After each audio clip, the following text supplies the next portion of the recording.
Yes, boys, in this video, I'm giving you permission to stay at higher dose testosterone. Now, I mean, look, for all intents and purposes, guys, there are two camps when it comes to TRT side effects dealing with blood pressure, hematocrit problems on higher doses of testosterone. There's the first camp, which says, stay at your higher dose of testosterone. Enjoy the animalism, enjoy the energy, enjoy the better boners, enjoy the masculinity, the confidence, the better libido. Learn how to carefully craft a protocol of minerals, of DHT derivatives, of otherwise ancillaries that you can manage the metabolites, get them in your sweet spot ranges, feel fucking great, have health markers be perfect, and enjoy very high superphysiologic levels of testosterone. And then there's the other camp, and that's the lower your dose camp. Felt better when lowering dose. Is you feel better on high dose AI or lower dose? Should I lower my dose? And if you pay attention to the overarching message, which will confuse people into thinking because a majority of people say lower your dose, that that's the right strategy, it always is, especially on the help forums. If you're having problems, lower your dose, right? If you're on 200, that's a mini cycle.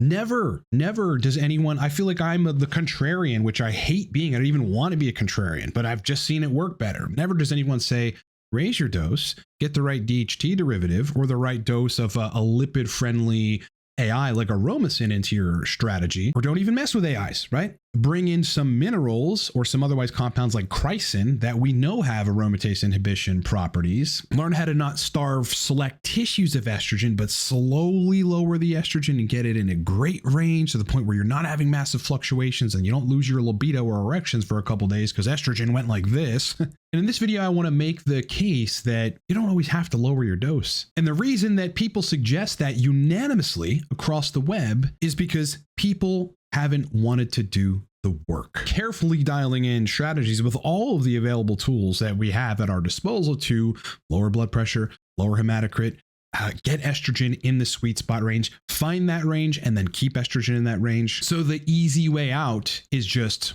lower your dose into oblivion. Those aren't TRT doses. We have this whole new notion, quote, TRT doses, which, by the way, no endocrinologist has ever signed off on. There's not some committee of endocrine and hormone experts that have ever identified a TRT dose. And guess what? Lowering your dose, usually if you don't end up in that lukewarm place where everything's like pretty okay, but it's lukewarm, it's not great, your boners aren't great, your libido isn't great, your masculinity is not great, your confidence, your anabolism, your muscle building capacity, definitely not great, but okay. But if it isn't, which is what often happens, you get less anabolism, less energy, less masculinity, less confidence, worse libido, worse erections. Now you feel like pre-TRT. Good luck. You're sitting at 650 nanograms per deciliter. Why the fuck are you even injecting testosterone? Strategy needs to be deal with your hematocrit intelligently. Deal with your blood pressure intelligently. Learn to use, right? It's a learning curve. The vast array of tools that we have available to modulate androgenic function, estrogen conversion, hormone homeostasis, neurotransmitter profile, mineral infusion, lipid-friendly aromatase inhibitors like aromasin, obviously DHT agents, but most importantly, perhaps, is removing TRT destabilizing agents. Yeah, we're going to break it down, all of it, in this video. Because while everyone's going to tell you that your 200 milligrams a week is a mini cycle and you should lower it if you're having problems, I'm here to give you permission to stay at 200 or maybe go to 250, baby.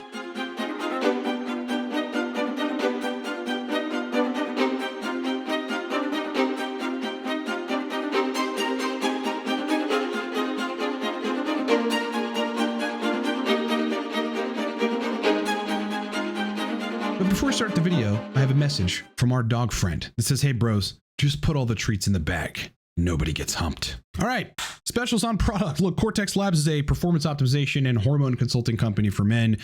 We have a range of different products ranging from nootropics to coaching. Right now, the Torque Nootropic Stack, which is my brainchild that I built, which is Adderall without the side effects. I mean, if you want brain stimulation and a very powerful nootropic that a almost 2-decade biohacker built It's my stack. Buy to livecortex.com right now. It's buy one get one free. Code is in the description of this video. Coaching. Look, I'm one of the world's most sought after coaches on dealing with TRT protocol redesign, optimizing sexual function, libido, erectile dysfunction, dopamine restoration, nootropic protocol design, host for the things. You can hire me for a variety of different packages in under a minute at livecortex.com. Look, let's just do some perusing on Reddit here. I mean, this stuff here where people are instructing you to lower your dose is very pervasive. And this guy's comment right here kind of highlights everything. I'm currently trying 80 milligrams a week because I got tired of the side effects. In the past, I've tried everything from 100 to 150 a week, but it's always giving me issues with elevated blood pressure, acne, trouble dialing, and libido, anxiety. So far, 80 milligrams seems to be just right as my anxiety has gone down.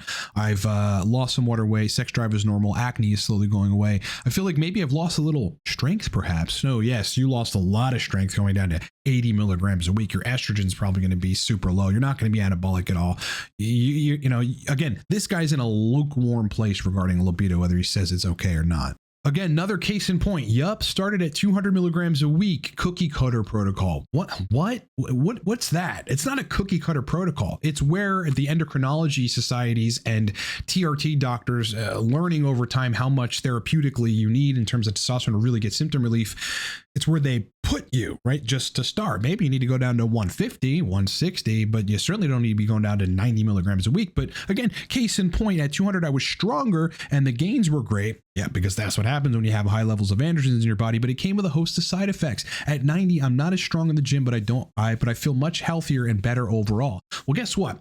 I'm on 150 milligrams of testosterone and enthate every other day for a total of 525 milligrams a week. And I feel like a fucking god. How am I able to do it, but you're not able to do it? Yeah, stay tuned and listen because it's all in this video. All right, this is my hematocrit. This is before cycle. During cycle, it's 46.5, so still perfectly in range, but slightly higher than this because I'm on higher doses of testosterone at this point. But my hematocrit on 180 milligrams of testosterone a week used to be around 49 or so, borderline top of the range. What did I do? Number one, I started taking naringin, which is an extract from grapefruit, which we know lowers hematocrit.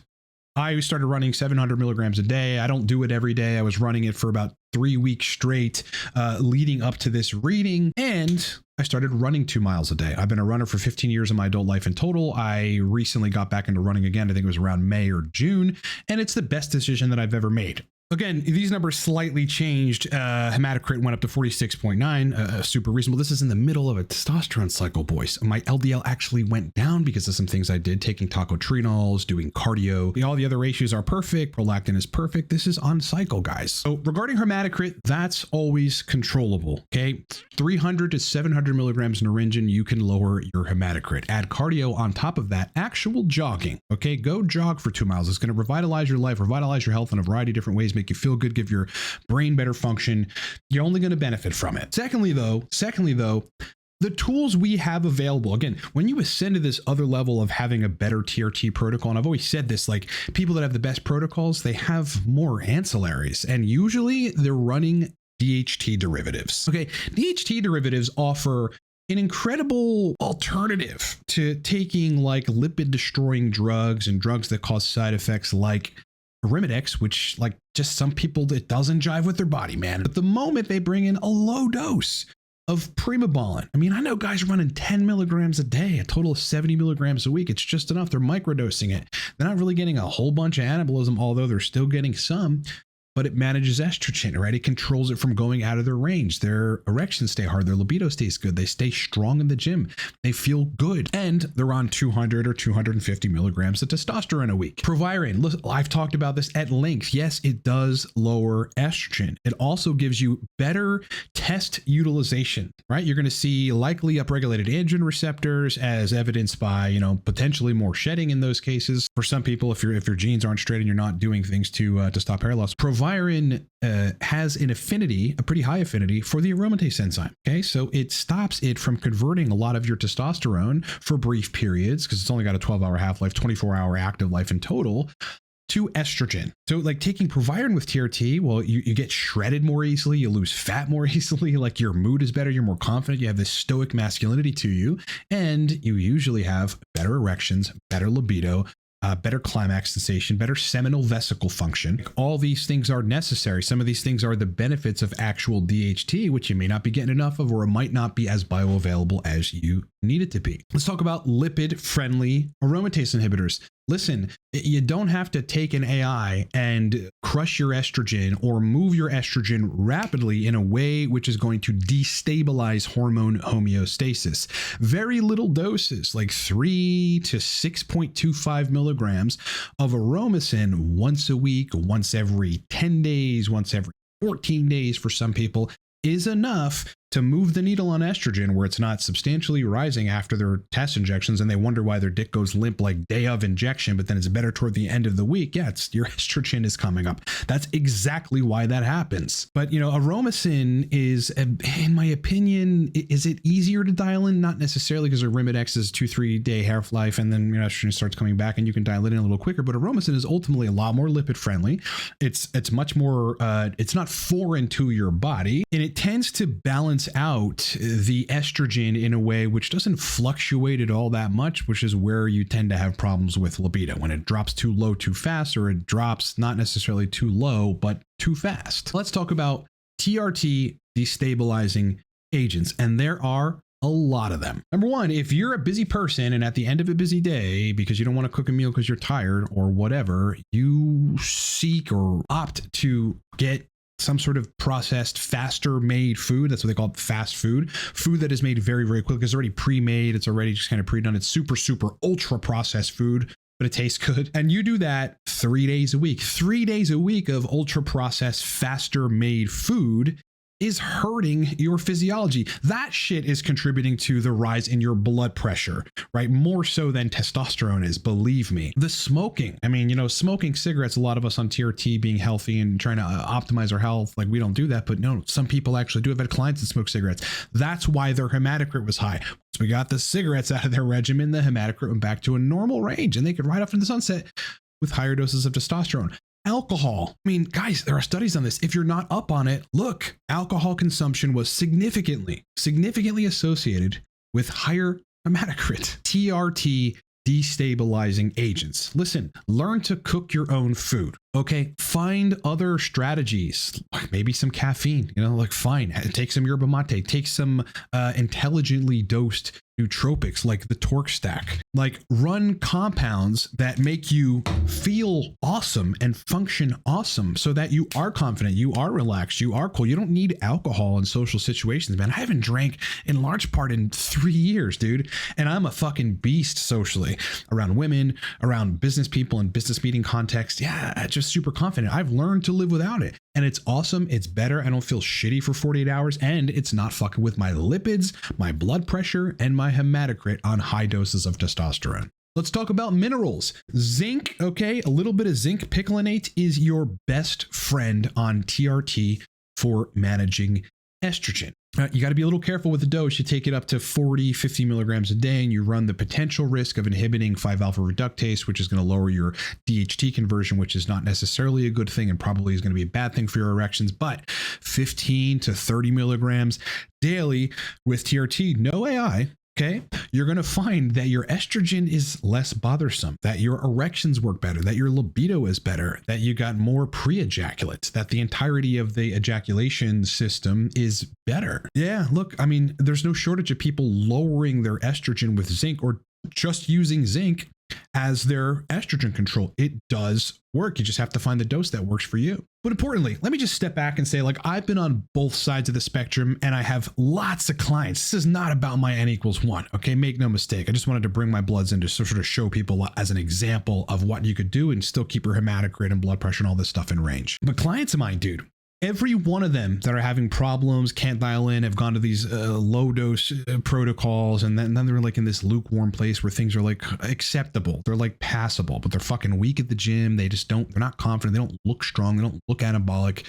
They don't have rock hard boners all the time. Their libido isn't insatiable. We bring in the right ancillaries, DHT derivatives, Primo, Masteron, Proviron, the right dose of a lipid friendly AI like aromasin. I get them running 1.5 to 2.5 miles a day or every other day. I get them to significantly cut back their TRT destabilizing agents, alcohol, cigarettes, fast food, etc. Importantly, we use things like zinc, like chrysin, again, maybe aromasin, obviously DHT derivatives to get the estrogen in a place where it's reasonable. It doesn't have to be 25. I mean, some guys are fine at 45, but they're not fine at 85. These guys, when we dial them in, then they have their cake and eat it too. And that's what you want, right? You have super anabolism, you're fucking strong, you feel really good, your energy is max, your confidence, masculinity is max, but the erections are superb. You don't even need Cialis when you're properly dialed in. It's just a bonus, an add-on benefit. I mean, yeah, sure, it's a great drug, but you don't necessarily need it